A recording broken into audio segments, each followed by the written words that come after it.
O livro de Salmos, Salmos 128, versículo 1 até o 6. Salmos 128, do 1 até o 6. Eu vou trabalhar como normalmente na Nova Versão Internacional.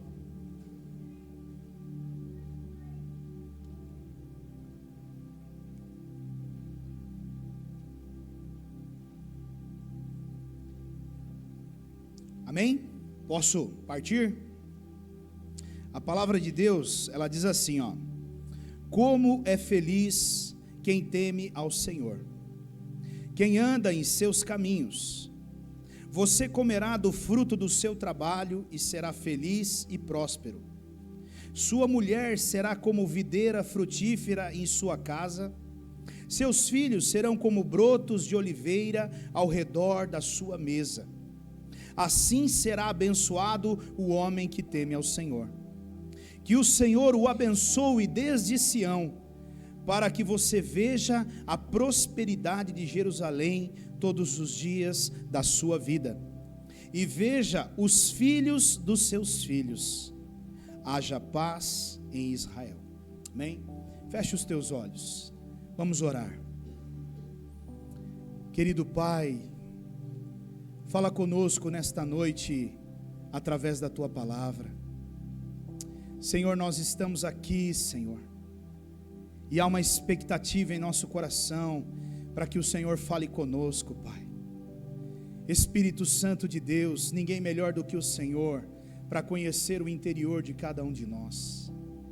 E eu quero pedir ao Senhor nesta noite, toda ajuda, Espírito Santo, para que eu possa acessar lugares, para que eu possa dizer coisas que vão ativar coisas dentro da vida desse homem e desta mulher. Espírito Santo, eu me entrego nas Tuas mãos, eu dependo totalmente do Senhor. Faz como o Senhor quiser, como o Senhor bem entender, mas traduza aos ouvidos de cada um, ao coração de cada um que está aqui, de acordo com a necessidade de cada um que está aqui, Senhor. Como eu sou grato a Ti por mais uma noite podermos partilhar a Tua palavra. Obrigado, Pai, Filho e Espírito Santo, por essa oportunidade linda de estarmos na casa do Senhor, em nome de Jesus, amém. Amém, queridos? Nesta noite nós estamos diante de uma mesa posta.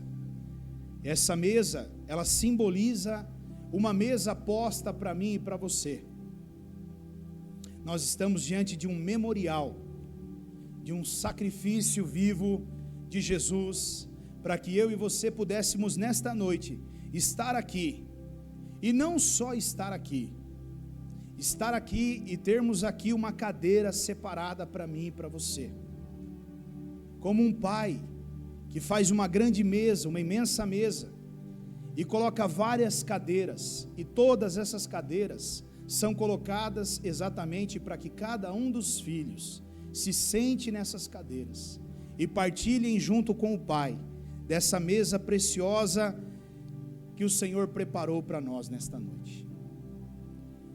E eu quero nessa noite, eu estava hoje à tarde, começo da tarde, o início da tarde ali pela manhã, orando no gabinete, pedindo a Deus, conversando um pouco com o Espírito Santo, sobre o que é que Ele gostaria de falar com a igreja hoje. E o Espírito Santo, Ele trouxe exatamente esse assunto no meu coração, porque quando eu cheguei aqui na igreja hoje, e eu entrei pela porta da igreja, eu não entrei aqui pela frente, mas eu entrei pela lateral, e quando eu cheguei aqui, a Sueli falou: pastor, olhe para a mesa e veja se a mesa está como o senhor imagina que ela estivesse, né? E aí eu olhei a mesa e eu falei: Sueli, isso aqui está lindo, meu irmão, glória a Deus, que bênção do Senhor. E eu fiquei olhando para essa mesa, e aquilo mexeu comigo. Então eu fui para dentro do gabinete, eu comecei a falar com Deus, a adorar a Deus, e Deus, Ele foi trazendo ao meu coração uma mensagem que eu já preguei para vocês. Há um tempo atrás, talvez 2 anos e meio atrás, eu preguei essa mensagem, e nessa noite eu quero trazer novamente essa mensagem para mim e para você, para que eu e você possamos rever rever o quanto dela nós estamos vivendo e o quanto dela já se passou nas nossas vidas. Amém? E o tema da mensagem de hoje é mesa, lugar de comunhão. Diga mesa, lugar de comunhão. Amém? Lugar de comunhão.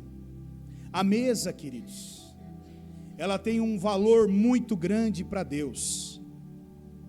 Nós, talvez pelo fato de vivermos dentro de um ambiente que a cada dia se torna mais e mais moderno, evolui muito.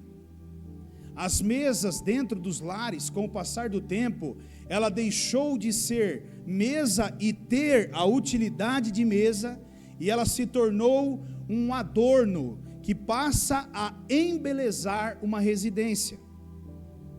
Entende isso? Tem pessoas que têm mesa na casa deles que eles não comem na mesa. Por que eles não comem na mesa? Porque aquela mesa não foi feita para comer, foi feita para decorar aquela casa. E se alguém comer naquela mesa, o bicho pega, porque a mesa custa uma fortuna. Então ninguém come na mesa. A mesa é só um objeto que vai decorar essa casa.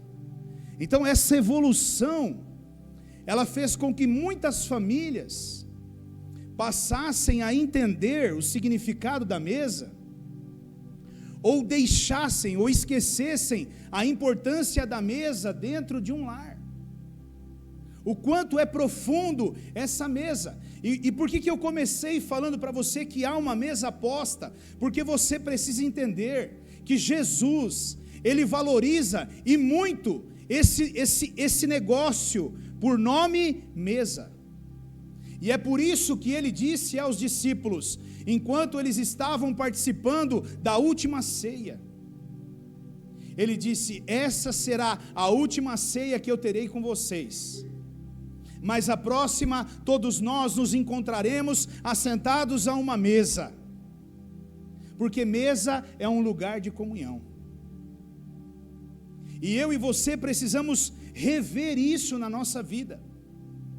E eu quero começar nessa noite falando um pouquinho sobre a comunhão, o significado da comunhão, porque se a mesa ela é um lugar de comunhão, eu preciso entender então o que é essa comunhão.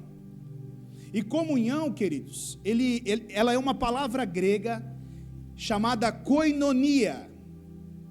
Koinonia. E o que significa essa palavra koinonia? Tem muitos significados, mas eu separei alguns aqui, que eu entendo que cabe a mim e a você, que servem para mim e para você. E então vamos começar. O primeiro significado de koinonia ou de comunhão é companheirismo. Então mesa é lugar de companheirismo. Como é gostoso, queridos, nós sentarmos numa mesa, ao redor de uma mesa, com alguns companheiros. Como é gostoso. Tem horas em que você fala assim: rapaz, nós precisamos ir embora, porque horas e horas e horas e horas e horas ao redor daquela mesa, e assunto tem, e não para, e não acaba, e quando você vê, aquele tempo que talvez fosse para você levar 2 horas, já se passou 5 horas, e olha, meu irmão, daria para ficar mais 5 tranquilamente, porque mesa é lugar de companheiros. Mesa também é lugar de participação. Comunhão também significa participação.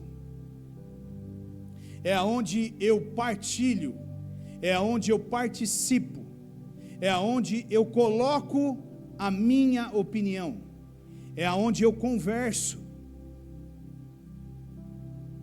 Mesa também, ou comunhão, é lugar de comunicação. Olha a importância do que eu estou dizendo para você. Sabe por que a maior dificuldade das famílias nos dias de hoje é o diálogo? É porque as famílias não se sentam mais ao redor das mesas. E o fato delas não se sentarem ao redor das mesas não gera mais diálogo. Enquanto você está sentado na frente de uma televisão, você olhando para a televisão, o seu marido olhando para a televisão, o seu filho olhando para a televisão, ou talvez não para a televisão, mas para o seu smartphone, ou para uma outra coisa, você está ali conectado com outro tipo de ambiente, mas você não tem diálogo na sua casa, não há comunicação na sua casa. A casa, a cada dia que passa, os membros daquela família vão se tornando estranhos uns para os outros. Olha que interessante isso. É muito comum em aconselhamentos, por exemplo, de casais, a esposa, às vezes, abrir um assunto e você olhar para o marido e o marido ficar com a boca aberta assim, ó, tipo, eu não sabia disso, eu não sabia que você estava passando por isso.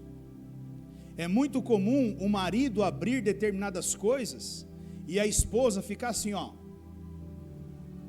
eu não sabia que vocês estavam passando por isso. Eu não sabia que você estava passando por essa situação.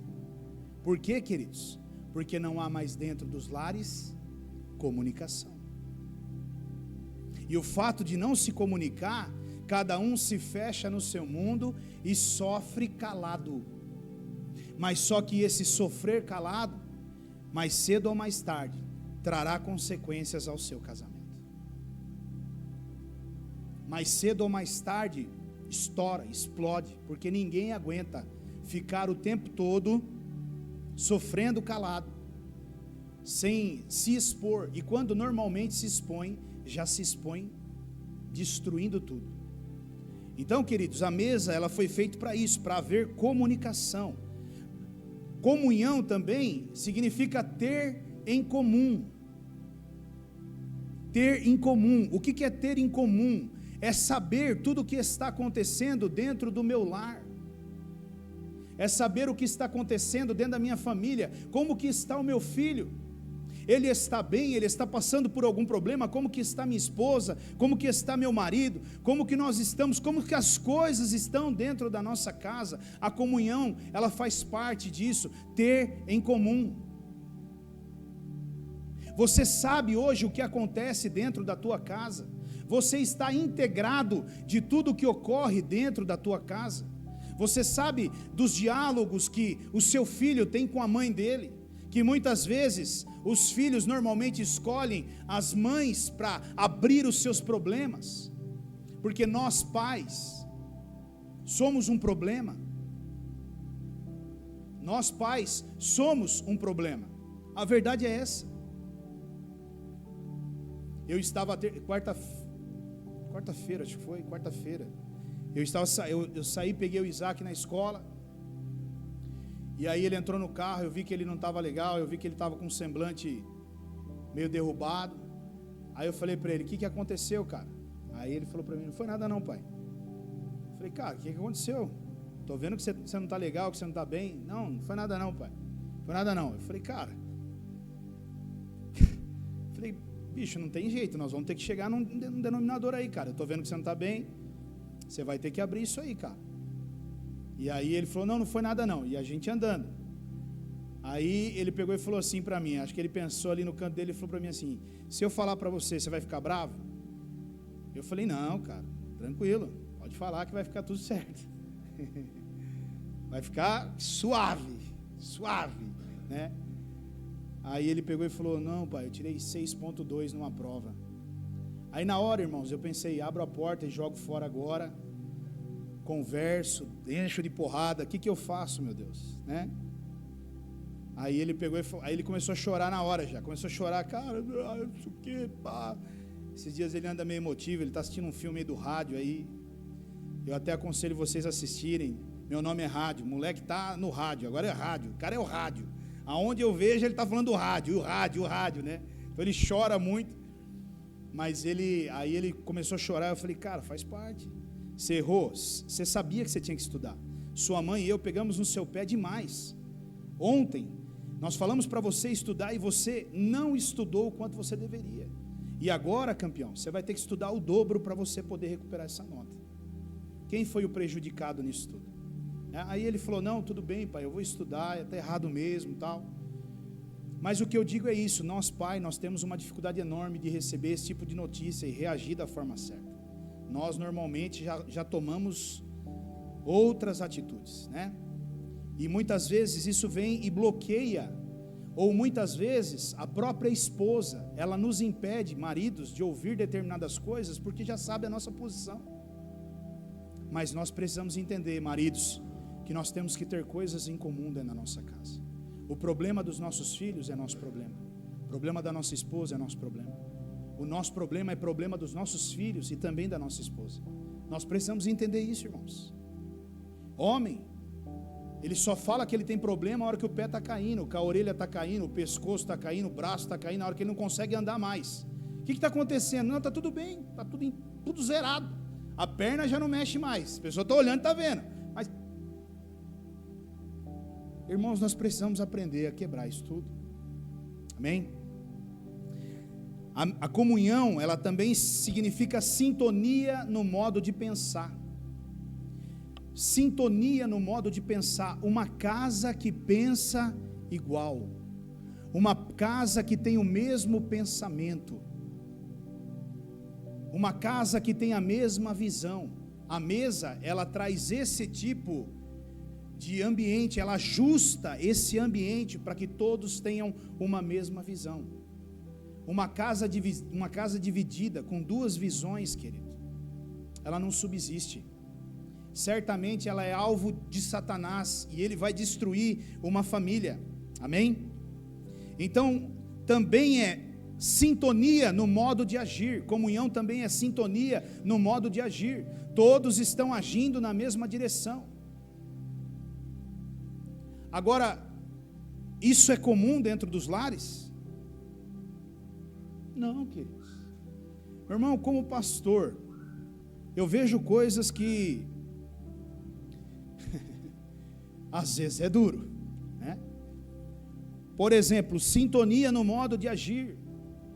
Então, a casa está pensando, por exemplo, em, pintar a casa. A casa está pensando em pintar a casa. Então agora nós vamos pintar essa casa aqui, nós precisamos pintar essa casa aqui. Legal. Então, nós vamos fazer o quê? Pintar a casa.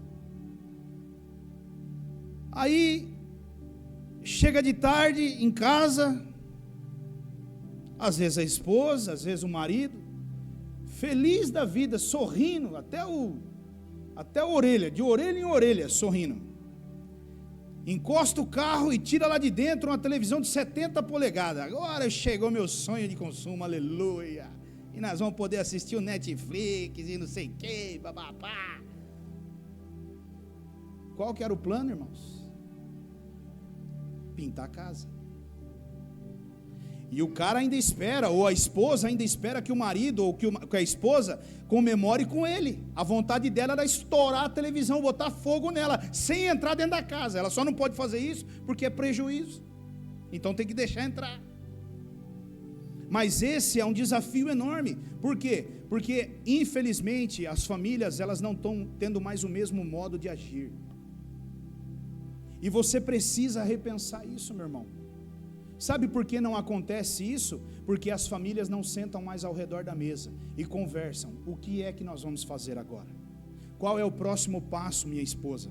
Qual é o próximo passo, meu marido? Para onde nós vamos agora? Qual é a direção que nós precisamos tomar? Então agora nós vamos para cá? É para cá que nós vamos. Mas como é que vai resolver isso se ninguém senta e conversa? Se não há diálogo, amém? Sintonia, comunhão também é sintonia no modo de sentir.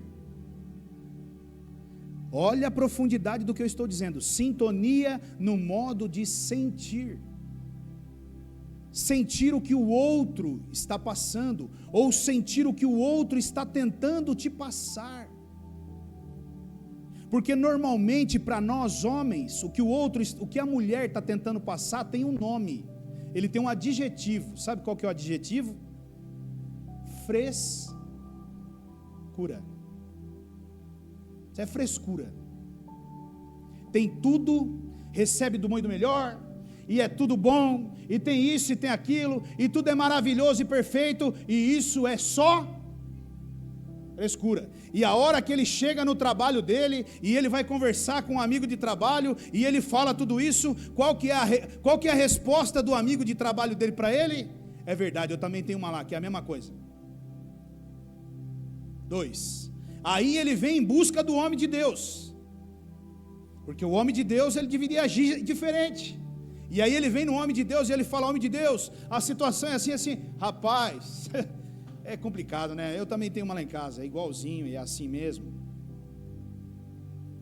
A impressão que eu tenho às vezes é que nós somos perfeitos, homens, e não erramos. Nós somos maravilhosos. Aliás, olha, se comparado com Jesus, está pau a pau. Mas será que nós somos mesmo? Será que nós paramos para ouvir o grito da alma, muitas vezes, da nossa esposa, dizendo assim: cara, eu estou me acabando e você não está entendendo o que eu estou tentando te dizer. Está pesado para mim, me ajuda. Mas como que ela vai dizer isso para você, se você vive dentro de um smartphone? Como que ela vai dizer isso para você, se você vive dentro de uma televisão? Como que ela vai dizer isso para você, se você vive dentro de um mundo que não é o mundo que é a sua casa? Então a mesa, ela faz com que a comunhão volte a acontecer, e ali vocês começam a conversar, e a se expressar um com o outro, a ponto de você parar e sentir e falar assim: não, tem fundamento o que está sendo dito aqui, e eu preciso melhorar. Eu preciso mudar isso. Isso realmente está errado. Eu não estou dizendo que 100% está certo ou 100% está errado, mas eu estou dizendo, irmãos, que infelizmente isso tem acabado dentro dos lares. E nós precisamos, se nós queremos viver o que Deus tem para a nossa família, nós precisamos resgatar isso. Amém? Outra coisa que a comunhão ela também simboliza é combinação. Combinação. A comunhão, ela traz um acordo, uma combinação. Outra coisa que a comunhão traz é concordância. Concordância. Como é importante viver uma família que vive em concordância. Quando nós estamos em concordância, não há guerra dentro da nossa casa. Mas quando nós não temos concordância, nós já estamos em guerra, dentro da nossa própria casa. E quantas casas estão vivendo em guerra, queridos? Quantas casas estão vivendo separados dentro do mesmo lar? Satanás criando um muro espiritual entre um casal, e estão em guerra. Quantas casas eu vejo que a esposa vai e toma uma ação com o filho, e o pai vai lá e tira toda a autoridade da mãe. Quantas casas eu vejo que o pai vai lá e corrige o filho, e repreende o filho, e a mãe vai e muda tudo aquilo e tira toda a autoridade do pai. Isso é falta de concordância. Falta de concordância. Entende? A Rose vai lá e coloca o Isaac de castigo por algo que ele fez. Eu chego em seguida e falo para ele: filho, pode sair daí que você não está mais de castigo. Eu acabei com a autoridade da minha mulher, da mãe, e obviamente ela vai ter sérios problemas com relação a isso. Como pode, meus irmãos? Mas isso acontece em muitas famílias.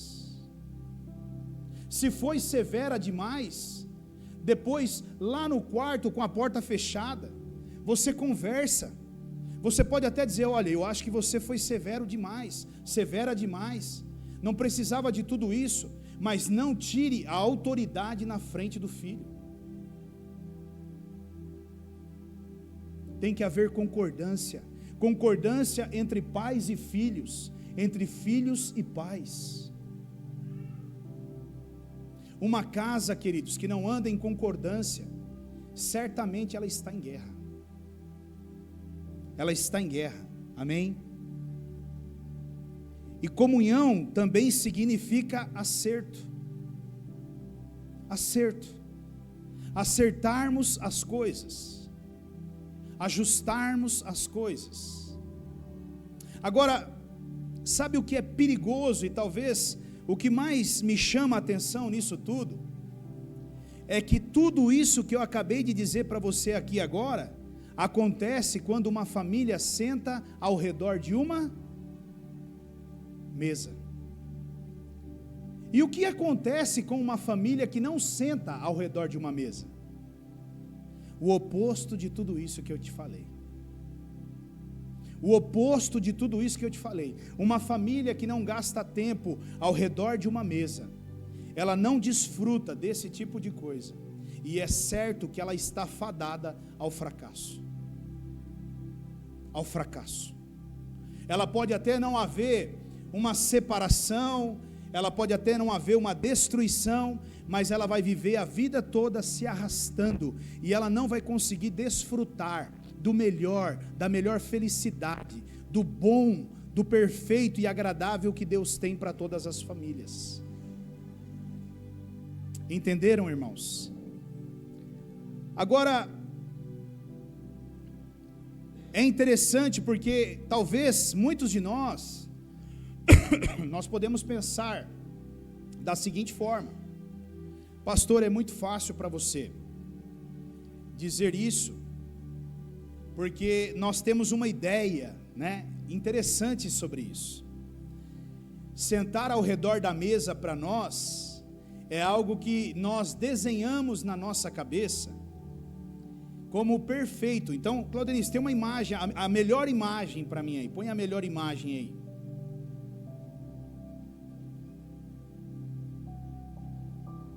A outra. Isso. Todos conseguem enxergar essa imagem? Ela está um pouco apagada, mas todos conseguem enxergar essa imagem? Dá um som. Conseguem enxergar essa imagem agora? Essa é a visão que eu e você temos de sentar ao redor da mesa. Uma mesa farta, cheia de coisas para comer, maravilhosa, uma mesa esbelta. Meu Deus do céu, não sei nem o que eu começo comendo aqui, porque tem 250 opções de coisa para eu comer aqui. Essa é a visão que eu e você temos de mesa. Então, o dia que eu tiver uma mesa posta dessa na minha casa, aí eu sento para comer. É por isso que tem famílias que só sentam no Natal ao redor da mesa. Você sabia que tem família que passa o ano inteiro longe e senta no dia do Natal, da ceia, ao redor da mesa? Por quê? Porque daí é dia de comilança. Meu Deus, agora a mesa está recheada. Agora põe a outra imagem para nós. E eu creio que essa imagem aqui, por exemplo, a Lívia deve ter convivido com uma imagem dessa daqui muito comum. Essa imagem eu tirei lá da África. Então, você percebe que é uma mesa simples, que não há muita coisa, mas a família está sentada ao redor da mesa. Por que eu quis trazer essas duas imagens para você? Porque eu e a Rose, nós já transitamos nesses dois mundos. Eu e a Rose, nós já estivemos em casa, que você olha a mesa posta, e você pensa assim: meu Deus do céu, Senhor, prepara em nome de Jesus que esse irmão, essa irmã me convide pelo menos 3 vezes por semana para eu fazer uma visita para ela na hora da janta ou do almoço, aleluia, que nós vamos passar por aqui, glória a Deus. E nós já transitamos em casas que era um pãozinho com manteiga e um cafezinho no copo de requeijão. E por incrível que pareça, nós pudemos observar uma linda comunhão em casas onde tinha um pãozinho com manteiga e um copo de café com requeijão. Mas nós também presenciamos mesas com grandes estruturas e uma família completamente destruída. Então, meu querido, o que eu quero derrubar dentro de você nessa noite é exatamente essa visão que muitos de nós temos. Mas eu vou sentar na minha casa para tomar café com a minha mulher, para comer pão com manteiga? Isso, exatamente, com os teus filhos. E vai orar e agradecer a Deus pelo pão com manteiga e o cafezinho.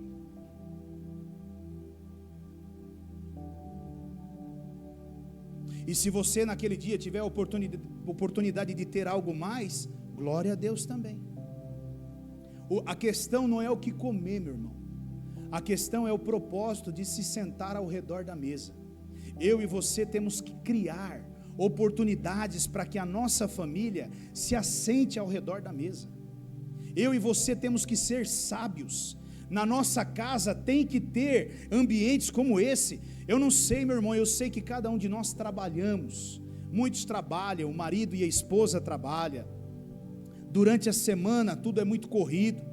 Mas eu desafio você a pelo menos uma refeição por dia fazer sentado à mesa com a sua família. Eu sei que não é fácil, mas se você se esforçar, você consegue.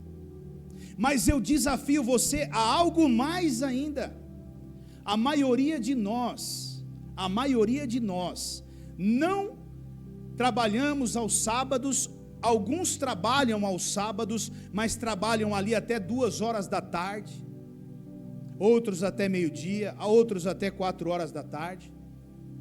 A maioria não trabalha aos domingos, a não ser que tenha algo ali, mais 1 hora extra, uma coisa ou outra. Então nós temos dias da semana que são propositais para quê, meu irmão? Para nos assentarmos à mesa, tomarmos café no domingo de manhã, almoçarmos no domingo na hora do almoço, tomarmos café domingo à tarde e jantarmos domingo à noite. Quantas refeições nós fizemos ao redor da mesa?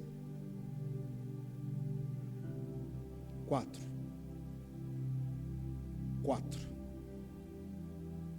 E no sábado nós temos condições de fazer pelo menos 2.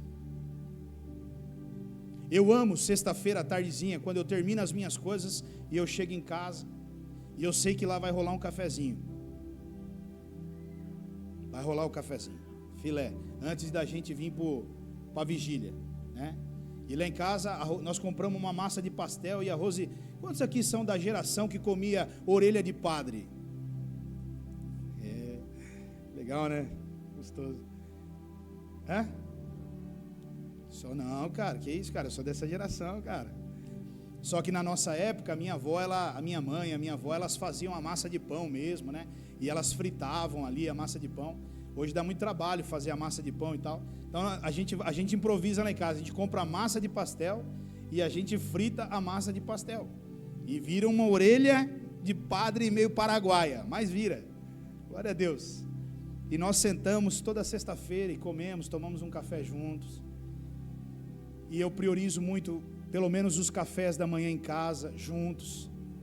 Às vezes o Isaac não quer tomar café junto, e aí vem a tortura. Se você não tomar café, nós vamos cortar sua perna, vai tirar seu olho, vai acabar com a sua vida. Aí ele tem que sentar e tomar café com a gente, né? É um negócio meio assim. Ou toma café, ou não anda mais. Não, pai, tá bom, eu vou tomar café, então come aí. E abre o sorriso na mesa.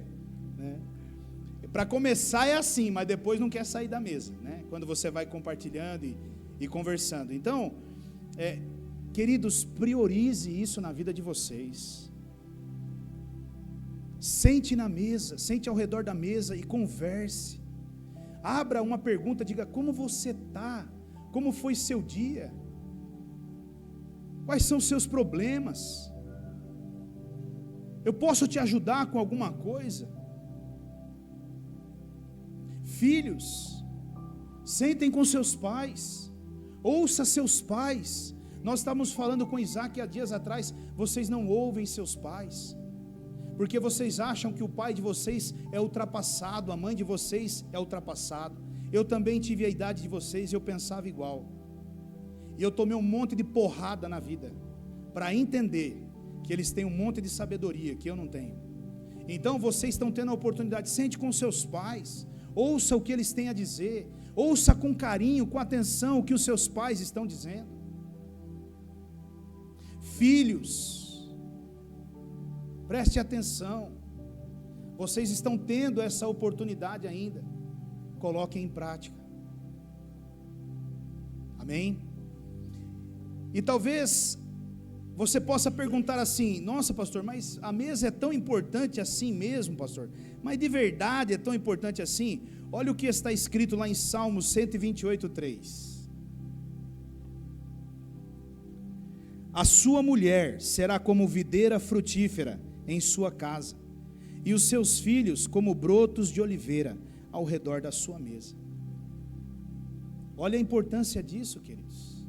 Quem não quer uma casa como essa, aonde os filhos estão ali ao redor da mesa, aonde nós estamos ali em comunhão, o marido e a esposa, aonde há paz, aonde existe um ambiente gostoso de se estar. Olha, uma outra resposta muito interessante sobre isso, está lá em Apocalipse 3:20.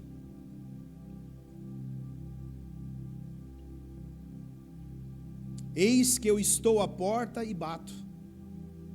Se alguém ouvir a minha voz e abrir a porta, eu entrarei e cearei com ele e ele comigo. Aonde nós tomamos a ceia, queridos? Diga: na mesa. Jesus, ele era perito nisso, né? Onde Jesus chegava, ele já falava. Quando ele viu Zaqueu, ele falou: convém entrar na sua casa, Zaqueu, porque hoje nós vamos bater um rango junto. Jesus, aonde ele ia chegando, ele já ia encostando e sentando na mesa e vamos embora. Aleluia. Então, queridos, olha o valor que Jesus dá para uma mesa. Olha a importância que Jesus, ele está dizendo: eis que estou à porta e bato. Se você abrir, eu vou me sentar à mesa com você, e eu quero conversar com você. Eu quero que você converse comigo. Eu quero ter um relacionamento com você. E, queridos, o mais importante disso, quando nós olhamos para esse texto de Apocalipse 3:20, é que quando você se assenta, ou você se senta ao redor da mesa da sua casa com a sua família, adivinha quem vai sentar junto naquela mesa? Diga: Jesus. Jesus é entrão, irmãos. Tem horas em que ele é entrão. Tem horas, Jesus não perde um rango não, querido. Então você pode ficar tranquilo. Quando você preparar a mesa e sentar você, sua esposa e seus filhos, deixa uma cadeirinha no jeito ali, porque certamente Jesus vai estar ali, meu irmão, e disso ele gosta. E coloca um pratinho ali e fala para ele: Jesus, ó, vai de leve aí, porque tem mais gente para comer também, né? Vamos devagar. Jesus ama esse tipo de coisa. Jesus valoriza esse tipo de coisa.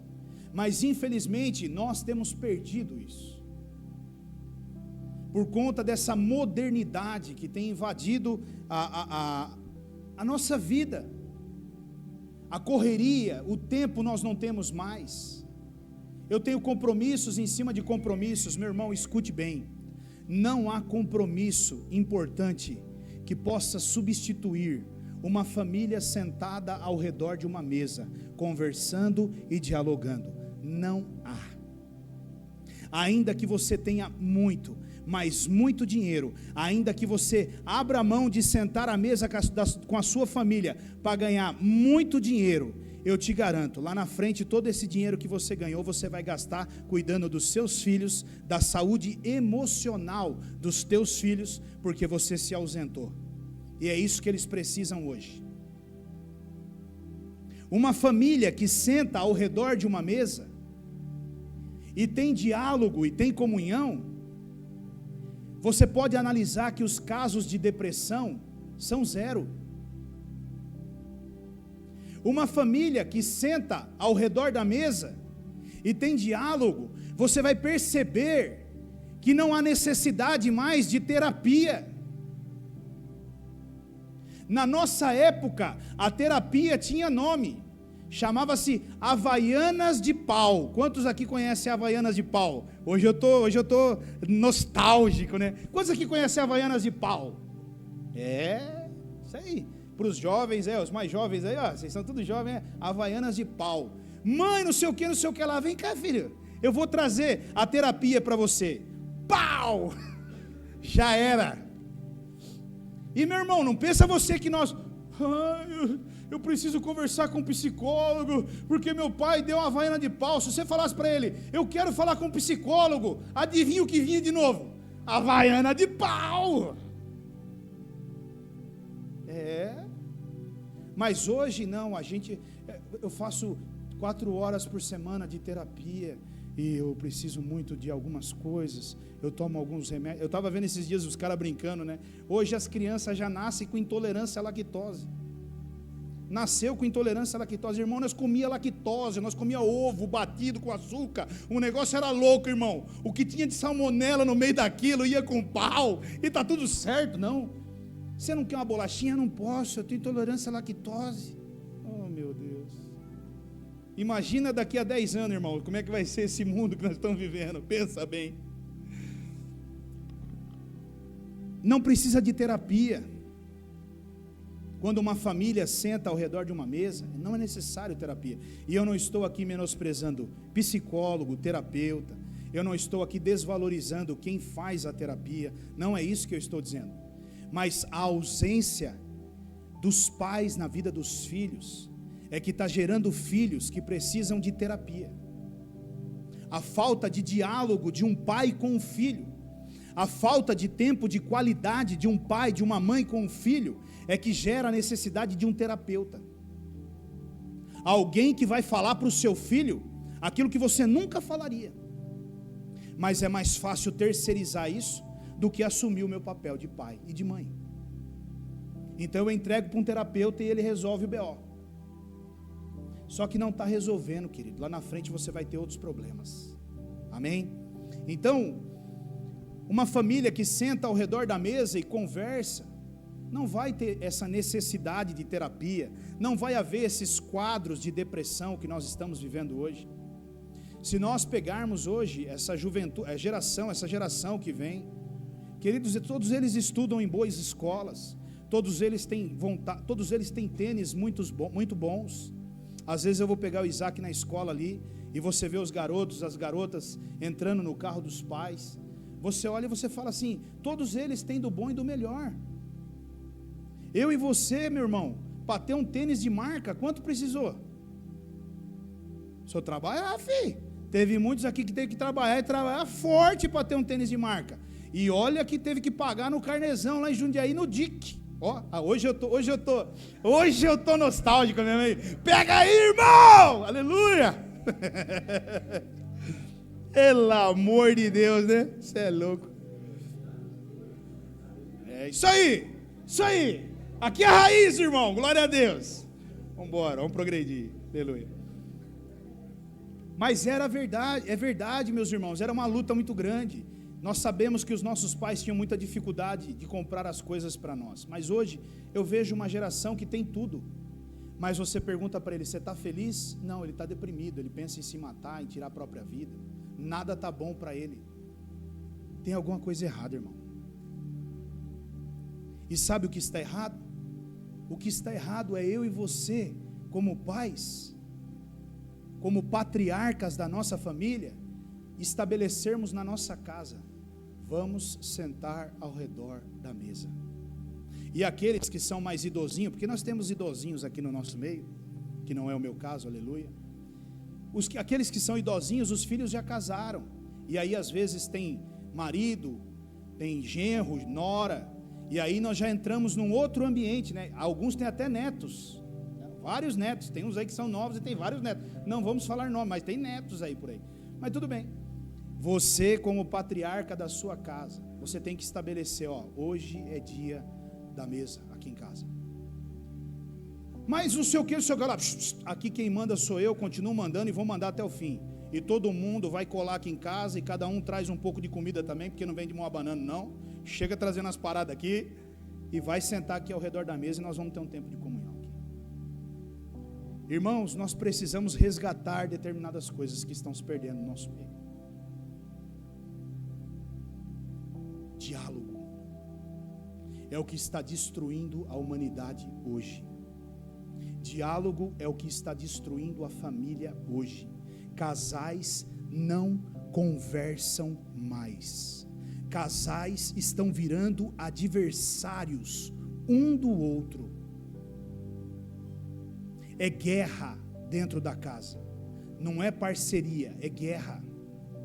É como se um trabalhasse para que o outro se desse mal. Não se festeja mais aquilo que o outro conquistou, aquilo que o outro, se o outro está indo bem, fica feliz. Se não está indo bem, a casa inteira dá suporte, dá apoio para aquela pessoa naquele momento que não está indo bem. Isso é o que uma família faz. Nós estávamos conversando essa semana, eu e o César, e ele, a semana dele foi atípica, foi diferente. Aí ele falou para mim: pastor, eu vou dar um rolê no shopping com a minha esposa, com a minha filha, aleluia. Falei: isso aí, gatão, vai mesmo. Vai dar um rolê lá, de bermudona, chinelão, e pode ficar tranquilo, cara, que o que é teu está guardado, e o Senhor está preparado para você, e vai desfrutar e vai viver. Mas como que eu entendo isso? Às vezes a própria Lia, a própria Lívia ali dentro daquele ambiente, vendo às vezes a preocupação, acaba de alguma forma tentando tirar do foco e trazer uma maneira de enxergar diferente. Isso é uma família, querido. Isso são ferramentas. Às vezes é tão importante, se você pensa assim, a pessoa está ali, preocupada, triste, abatida, as coisas não estão bem. Se você chega na sua casa muitas vezes e você tem um café feito, e que seja um pãozinho com manteiga, você olha aquilo e fala: puxa, lembrou de mim. Glória a Deus. Você não faz ideia da diferença que isso faz, irmãos. Mas você precisa entender que não é só um lado que faz, é os dois lados que tem que fazer. Porque tem gente que quer só o pãozinho com manteiga e o café, mas fazer um pãozinho com manteiga e café ninguém quer. São ambas as partes.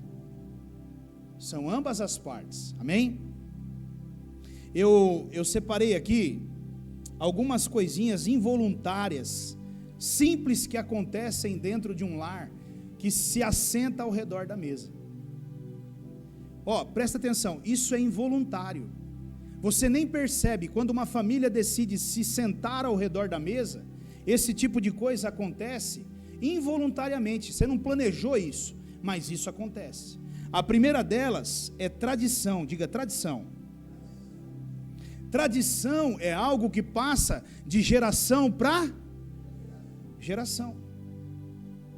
Então, se eu quero que o meu filho, na casa dele, a família dele se sente na mesa, ao redor da mesa, quem precisa ser o exemplo do meu filho? Eu e minha esposa. E certamente, se eu e minha esposa inculcarmos isso no nosso filho, ele colocará em prática na casa dele. E nós veremos os nossos netos, e nós veremos os netos dos nossos netos, todos eles fazendo disso uma tradição da nossa família. Olha que interessante, lá em Salmo 128:6, que diz: e veja os filhos dos seus filhos. É isso que nós queremos. Nós queremos ver os nossos filhos vivendo aquilo que nós estamos vivendo hoje, e até melhor do que nós estamos vivendo hoje. Por que vocês sentam ao redor da mesa? Porque os meus pais sentavam ao redor da mesa. Por que vocês sentam ao redor da mesa? Porque os pais dos meus pais sempre se assentaram ao redor da mesa. E eles conversavam, e eles davam risada, e eles tinham tempo de comunhão, e era tão gostoso. Então nós temos isso, nós praticamos isso, porque nós aprendemos com os nossos pais. A Bíblia diz: instrua o teu filho no caminho que ele deve andar, e dele ele nunca se desviará. Então, quando eu e você estamos criando o hábito na nossa casa de nos assentarmos ao redor da mesa, nós estamos preparando nossa próxima geração para fazer o quê? Você vai visitar uma casa onde não há o hábito de se sentar ao redor da mesa. Aí você vai almoçar. E eu vou em algumas casas e isso acontece, né? A comida está lá no fogão, tem que tirar, cada um tira o seu, na panela lá e coisa e tal. Aí vai tirar lá na panela, aí cada um tira na panela. Tira na panela e tal, depois no prato. Aí o filho, ele já acata o prato dele. Hoje é muito comum, por exemplo, o filho ter uma televisão no quarto. Na nossa época não tinha nem na sala, quanto mais no quarto, mas hoje é comum. Vai o filho para o quarto. Normal, aquilo é normal, querido. O marido acabou de tirar a comida, às vezes ele vai para frente da televisão, porque ele já está assistindo alguma coisa, e a esposa, às vezes senta no sofá perto do marido, às vezes senta na mesa. Isso é muito comum você encontrar. Agora, isso aí é hábito, é alguém que já ensinou, é uma família que foi ensinada assim. Como é que você muda isso? Tem que partir dos pais. Os pais têm que tomar essa posição. Amém? Uma outra coisa involuntária que acontece quando nós sentamos ao redor da mesa, na nossa casa, chama-se autoridade e submissão.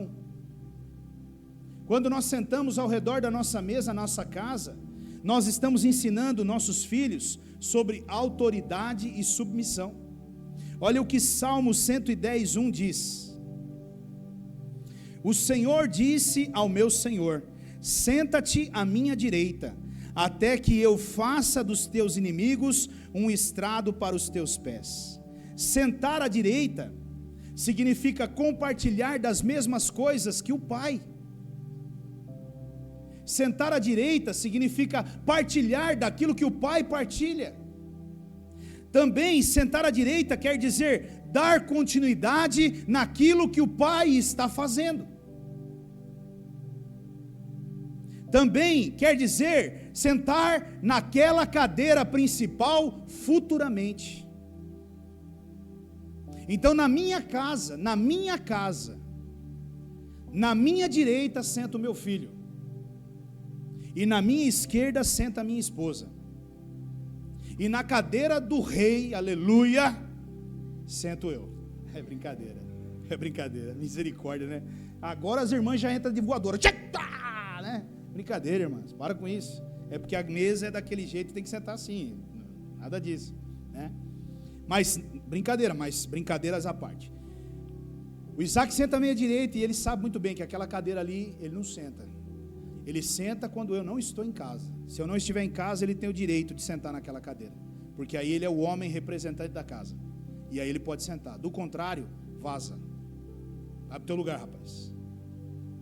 Então, você entende que quando nós temos esse tipo de postura, involuntariamente nós estamos mandando um recado, uma mensagem para os nossos filhos, de que existe autoridade e submissão, e eles precisam se submeter a essa autoridade. Eles precisam.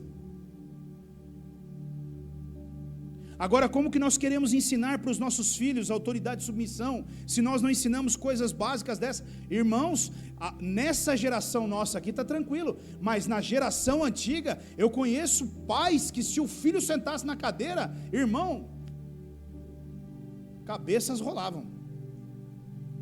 E eu falei sobre isso uma vez, e eu acho isso demais, irmãos. E eu não estou dizendo aqui que isso tem que acontecer, não tem nada disso. Nós estamos vivendo uma época terrível, falar determinadas coisas aqui é complicado. Vou te cancelar, bastante. É complicado falar isso. Mas eu fui uma vez, eu estava num culto uma vez. Eu estou tentando ganhar seguidor lá no YouTube, lá pedindo para os caras, né? Aí, pastor, ajuda nós aí, né? Você quer ganhar seguidor, mas fica desse jeito aí falando isso aí. Mas eu vou falar, amém. Você se vira aí depois, glória a Deus. Nós estávamos num culto, e esse pastor estava pregando, e ele falou algo que me marcou, sabe? Ele falou que eles estavam na casa deles almoçando, e a mulher dele, ela fez coxa e sobrecoxa de frango assada, com batatas, e ele e os filhos estavam sentados na mesa, prontos para almoçar, e a esposa, ela ia então servir os filhos e o marido. Olha para você ver que princípio de honra profundo do que nós estamos falando aqui, irmãos. Isso é muito sério.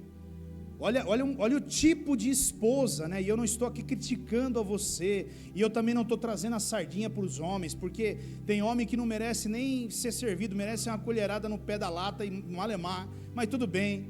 Eu estou falando, né, da coisa certa, da forma certa, né? Por exemplo, na minha casa funciona assim: se nós fizermos a coxa e a sobrecoxa assada, o Isaac vai sentar na direita, olhando a maior, E ele vai pensar assim, cara, se meu pai vacilar, velho, ele rodou, porque a maior é minha. Eu tô ligado, irmãos, a mente do cara é essa. A Rose fez lá uns nuggets, colocou na mesa, ele conta no prato, tem tanto. Rapaz, se meu pai vacilar, a maior parte é minha. A mente é essa, você está entendendo? A mente é essa. Mas naquela casa, ele contando naquele dia, ele falou assim, a minha esposa, ela me serviu primeiro, e ela escolheu a maior coxa que estava dentro da forma, e ela colocou no meu prato, para me honrar, como o patriarca, como o pai, como o marido, como o sacerdote daquela casa. Às vezes, isso parece tão assim, né? Soa no mundo hoje de uma forma tão machista, ou soa de uma forma tão errada. Mas que tipo de mensagem nós estamos passando para os nossos filhos quando nós temos uma postura como essa? Você já parou para pensar nisso? Sabe por que o feminismo tem avançado e crescido cada dia mais no mundo aí fora? Porque infelizmente muitas mulheres se esqueceram da responsabilidade delas como esposas, como mães, e elas começaram a aderir a algum tipo de coisa que perdeu-se o propósito. Entende? Eu sei que todas as mulheres têm direitos, sim, e eu vejo que os homens, eles abusam desse direito que eles têm, mas, queridos, não fazer ou ir para esse extremo que nós estamos vivendo hoje, foge daquilo que Deus criou, e nós precisamos tomar muito cuidado com isso, amém? Uma outra coisa que gera ao redor de uma mesa, é a alegria, queridos. Olha que interessante, Salmos 68:3, alegrem-se, porém os justos, exultem diante de Deus, regozijem-se com alegria. Filipenses 4:4, alegrem-se sempre no Senhor, novamente direi, alegrem-se. Meus irmãos, nós precisamos nos assentar ao redor da mesa, e aquilo tem que ser um lugar de alegria, de prazer, de darmos risada, de brincarmos, de nos divertirmos, de tirarmos sarro um do outro, e pegarmos no pé um do outro, né? Como eu estou falando para você lá em casa, agora nós temos, o Isaac mudou de nome, agora eu chamo ele de Rádio. Rádio, vem cá Rádio, chega aqui Rádio, vem cá Rádio, e ele vem Rádio, e não sei o que, ó o Rádio, chega aí Rádio. A gente chama ele de Jimmy também, lá em casa a gente chama ele de Jimmy Newton, lembra do Jimmy? Menino inteligente, eu chamo ele de Jimmy, você é o Jimmy, cara, você é o Jimmy, ele fica doido com isso. Irmãos, tem que ser um ambiente de alegria, de prazer, gostoso, de riso, de alegria. Sabe por quê, meu irmão? Porque ainda que nós estejamos passando por lutas, a vitória já é nossa, o céu já é nosso, a glória já é nossa. Satanás é um idiota, porque ele acha que ele vai nos derrotar, mas ele já perdeu, porque eu e você somos mais do que vencedores, e ainda que ele tente, ele é um perdedor, e eu e você somos ganhadores. Então nós temos que nos alegrar, nós temos que festejar. E uma última coisa, diga glória a Deus, uma última coisa, aprender a respeitar pontos de vista diferentes. Aprender a respeitar pontos de vista diferentes. Olha que interessante isso aqui. Lucas 24, do 13 até o 16. Há um tempo atrás eu trouxe essa reflexão para o pessoal do louvor. Nós normalmente compartilhamos algo aqui antes do ensaio, e eu trouxe esse contexto e compartilhei com o Ministério de Louvor, e hoje, enquanto eu estava montando a palavra, me veio essa reflexão na cabeça. Olha o que ele diz: naquele mesmo dia, 2 deles estavam indo para um povoado chamado Emaús, a 11 quilômetros de Jerusalém. No caminho conversavam a respeito de tudo o que havia acontecido. Olha o versículo 15. Enquanto conversavam vamos voltar. Enquanto conversavam e discutiam, o próprio Jesus se aproximou e começou a caminhar com eles, mas os olhos deles foram impedidos de reconhecê-lo. Queridos, tem algo muito interessante dentro desse contexto aqui.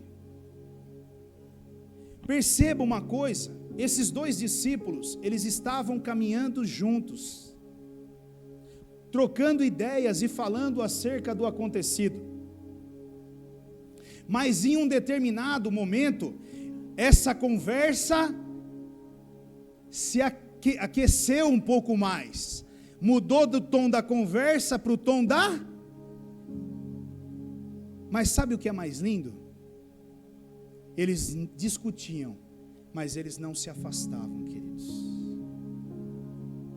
Eles não tinham a mesma opinião. Talvez eles não tinham o mesmo ponto de vista. Talvez eles não concordassem em algumas coisas, mas isso não era o suficiente para que eles se separassem, para que eles se afastassem. E sabe, meu irmão, escute bem o que eu vou dizer para você. O mundo em que eu e você estamos vivendo hoje, o que mais tem acontecido é isso. Quando o ponto de vista diverge, quando a discussão chega, é mais fácil separarmos. Quando eu não me entendo com a minha esposa, é melhor nós separarmos. Quando eu não me entendo com os meus pais, é melhor eu ir embora. Quando eu não me entendo com a minha igreja, é melhor eu ir embora. Quando nós começamos a discutir, é melhor eu ir embora. Mas não é isso que o Senhor Jesus nos ensina, queridos. O que o Senhor Jesus nos ensina é o seguinte: todos que estão sentados aqui dentro da igreja pensam completamente diferente um do outro. E isso é o que faz do corpo de Cristo a coisa mais especial que pode existir. São os pontos de vista, são as opiniões diferentes que complementam um ao outro. Mas o problema é que eu e você, nós não estamos dispostos mais a ouvirmos as críticas. Nós não estamos dispostos mais a ouvirmos os puxões de orelha. Então é mais fácil eu pegar as minhas coisas e ir embora. Se não é como eu quero, eu vou embora. É por isso que filhos estão abandonando pais. É por isso que maridos e esposas estão abandonando um ao outro. É por isso que membros estão deixando igrejas à torto e direito. É por isso que pessoas estão abandonando ministérios, porque eles estão discutindo, e a discussão, ela não serviu para unir, ela serviu para separar. E esse é o erro que eu e você cometemos, querido. A discussão, ela não pode separar, ela precisa vir para unir. Às vezes uma porrada que a tua esposa te dá, às vezes uma porrada que o teu marido te dá, dói. Mas se você parar para ouvir com carinho, se você parar para dar atenção àquilo, você vai ver que no fundo, havia razão no que estava sendo dito. Mas nós paramos?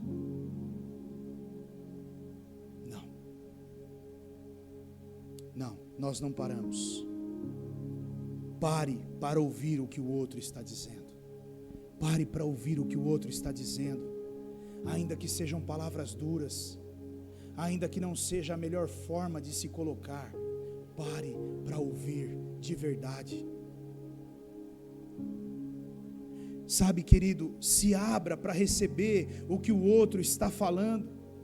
Se abra para receber as críticas que você está ouvindo.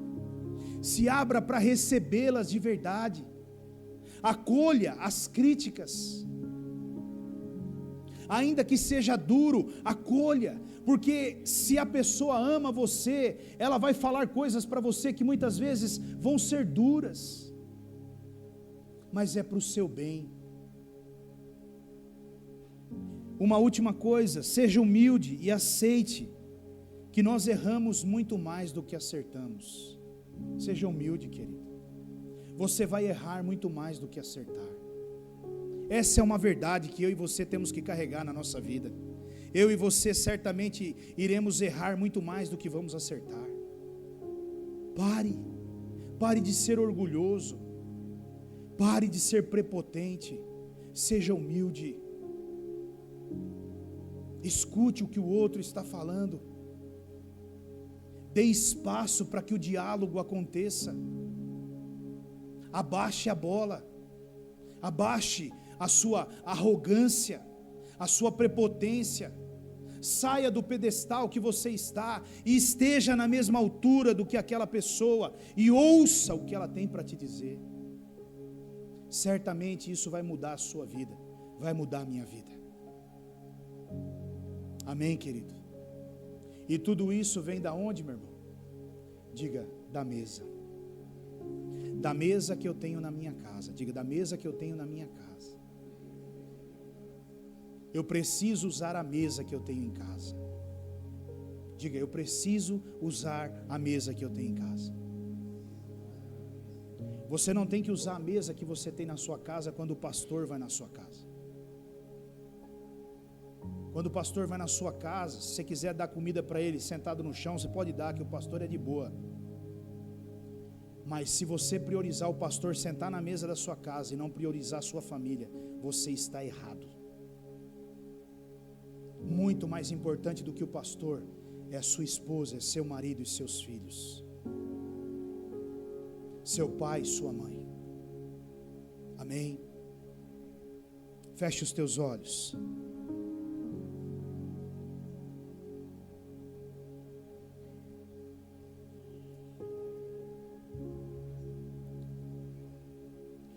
Eu não sei o que você tem feito, eu não sei as escolhas que você tem feito, mas hoje eu quero levar você a refletir sobre isso.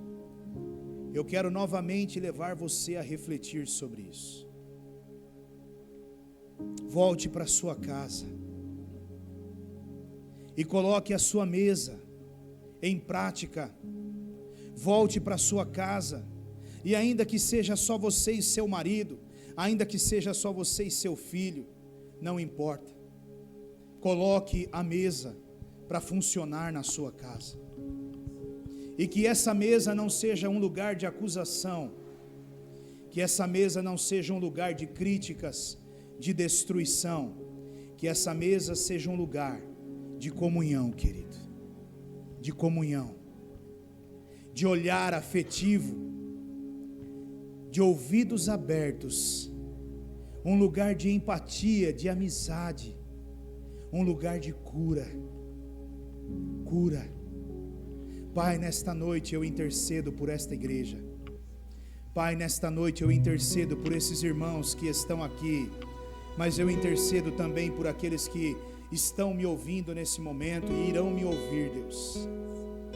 Que todos eles que ao ouvirem essa mensagem, eles possam ser tocados pelo Teu Espírito Santo, a tomarem uma decisão e ajustarem suas casas, Pai, novamente para o centro da Tua vontade, Senhor, a colocarem novamente a família a se sentar ao redor da mesa.